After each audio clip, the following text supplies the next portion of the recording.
What's good, y'all? Welcome to my first impressions of Batwoman Season 2. I finally watched the first episode just right now. I didn't watch it last night when it aired because, I got some other couple things I also had to do that day. So I was just like, I'll just watch it tomorrow. Which is now, here we are.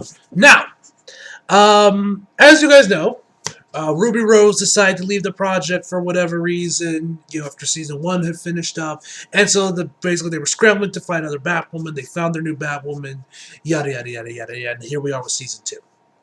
Now, season 1, you guys remember, I ended up being pleasantly surprised by it. I thought it was a lot better than I expected, and I said in my review that the show has a decent enough foundation to make at least a somewhat decent superhero show. It has some good foundations. There were some really, truly fantastic episodes mixed throughout it, with some really great performances in parts, way more than the show really deserved.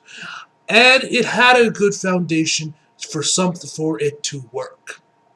Then, of course, everything with Ruby Rose left, and then I was kind of questioning, will they keep up with having this good foundation, or will they just go in the complete opposite direction, just go full SJW or whatever? Now, I am not going to completely call judgment on this show just yet, because, it is only the first episode. Season 1, I wasn't really all that excited for. I was more interested than anything else, and I ended up being pleasantly surprised. Season 2, I watched the trailer literally today as well, because I've been meaning to watch, but I never got around to it. And of course, my reaction's already up on the channel, but my reaction of the trailer should already be up on the channel by the time this review goes up. So if I remember, I'll put it up in the iCards above. But yeah, man. So what did I think of the first episode of season 2? It was okay. It was kind of mid.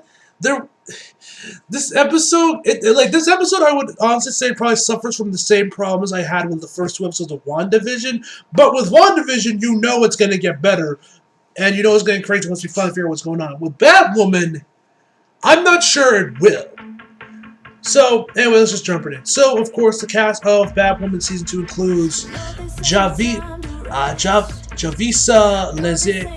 Leslie, Rachel Scarsons, Megan Tandy, and many more. And so the basic plot of Season 2, at least the first episode anyway, Kate Kane has gone missing, and basically the entire episode is, Luke, his sister, her sister-in-law, or every one of the other, major characters we saw from Season 1, all running around trying to figure out where Kate Kane is. Is she dead? Is she still alive?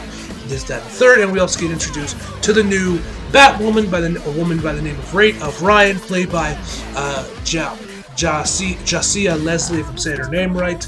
And where she finds a suit and everything, and she becomes Batwoman. But so, what did I like from this episode? Well, first off, all of the original characters we saw from season 1 we're once again pretty good here. All the performances were really good. There was nothing like too crazy. Like there wasn't like one just massive standout performance. Bruce Wayne makes an appearance. Finally makes an appearance in the show for once. And not gonna lie, he was probably one of the best parts of the episode. Not gonna lie, like there's actually this one scene where my boy Bruce Wayne gets laid, and then you just see this bed with 2 women on it, and you just see Bruce coming out of the bed. He puts his robe on, gives it a nice tug, man, as he ties it up. It was pretty fucking cool. That scene was pretty awesome. We actually see the Batmobile in this episode as well, so that was cool. And the Batmobile in this show was fucking sick. I don't know why KK was driving a motorcycle the entire time when you have that there, but then again, nobody knew the Batmobile was there, so that was pretty cool. The music for this episode was pretty good as well, like always. If there was one thing that always stayed consistent with Batwoman Season 1 was the music. The music throughout that show was fantastic. Throughout the entire stuff, it was the same thing with Cloak and Dagger. They always had great tracks playing in the episode. You guys are probably gonna hear a couple of them playing in the background because, as you guys know, my PS4 hard drive died and I lost all my footage. So while I have my usual Arkham Knight footage playing, I'll have some background music playing over it because I'll have to mute the audio because otherwise you guys are gonna hear my commentary for the video I took that from. Yeah, man. So What about negatives? Really, just nothing happens. This episode, it's like we all know the reason what happened to Kate, because Ruby Ryan left, and the cast is just running around trying to figure out what's happening to her, and the show, released from this first episode, doesn't give you it just didn't invest me. I just wasn't invested into this episode. I wasn't invested in fear of Kate King, because once we see her, she basically happens. What happens is she was in a plane accident. It was in a plane crash, basically. And also, one thing I did like is actually when I liked how this somewhat was kind of like whenever it was kind of focusing on the character from season 1, I would say it was overall pretty good. The episode was pretty good. When it's focusing on the new characters, it's just like, We'll talk more about Ryan in a minute. But one bigger part, I liked about this episode is basically whenever they were trying to tie up the loose ends from season 1, like when we have the scene between Alice meeting up with her father around the end of the episode, and the whole stuff with her father, the leader of the Crows, I'm slipping on the dude's name, he's like, I'm not going to make the same mistake twice.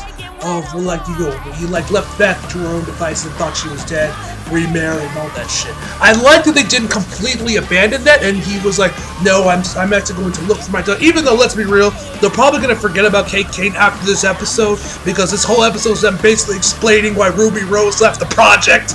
That's basically what the first episode was. I'm sure after this, they're going to never mention Kate ever again, and whatever, and they're just gonna leave the door open enough for her in case Ruby Rose decides to come back to the project that they can, bring her back in.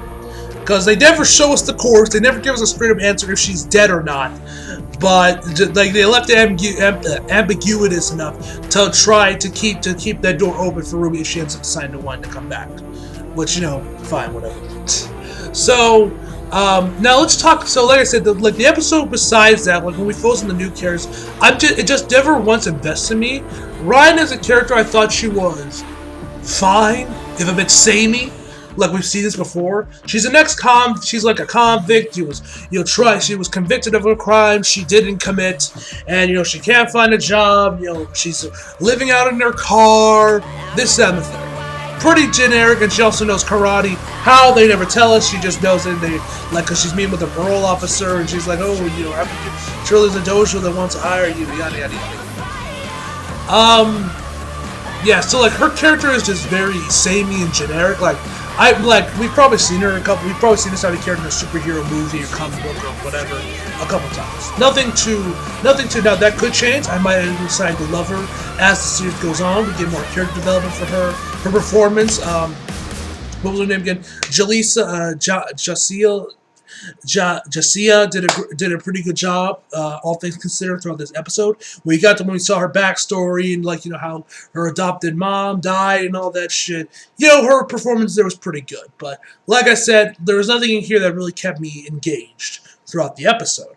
And yeah, man, that's really all I gotta say. Not really much I can really go off of. Like with WandaVision, this episode just didn't give me much to work with. It's just like, okay, doesn't give you much to work with, I may still keep watching the rest of season 2, because season 1 ended up being a pleasant surprise. You guys know me, I mentioned this in my review. Some of those episodes were fucking fantastic, and I genuinely loved some of those episodes. You guys know I was like, this episode's great. You guys know me if you guys are following me on Twitter when season 1 was airing, and the performances throughout that season were also great and during sections as well. So season 2 might also end up being another pleasant surprise. We might end up getting something decent here, or it could just be nothing and just be kind of boring and uneventful, So we'll have to wait and see with the rest of season 2, man. But anyway, that is my end of my first impressions. Overall, I give the first episode of Batwoman a 6 out of 10. Like I said, decent all around, pretty good in parts. Whenever I had to deal with tying up the loose ends from season 1, more specifically the final episode, it was pretty good, and I definitely did enjoy it. Everything else, The music also was once again great, but that's to be expected with this show. Like I said, my season 1 review, the music was always probably the best part, because that was the one thing that stayed consistent throughout the whole thing, was great music tracks that I was always that I was listening to. But anyway, guys, tell me down below what you guys thought the first episode of Batwoman. If you saw it, did you love it? Did you hate it? Are you going to keep watching the rest of season 2, or are you washing your hands of this series completely? Tell me that all down below in the comments. So anyway, guys, hope y'all enjoyed the video. Leave a like if you did, subscribe if you're new. Follow me on Instagram and Twitter if you feel like, at least I'll description box below. And as always, come back for more. See you guys next time. せの夜明けに隠せの夜明け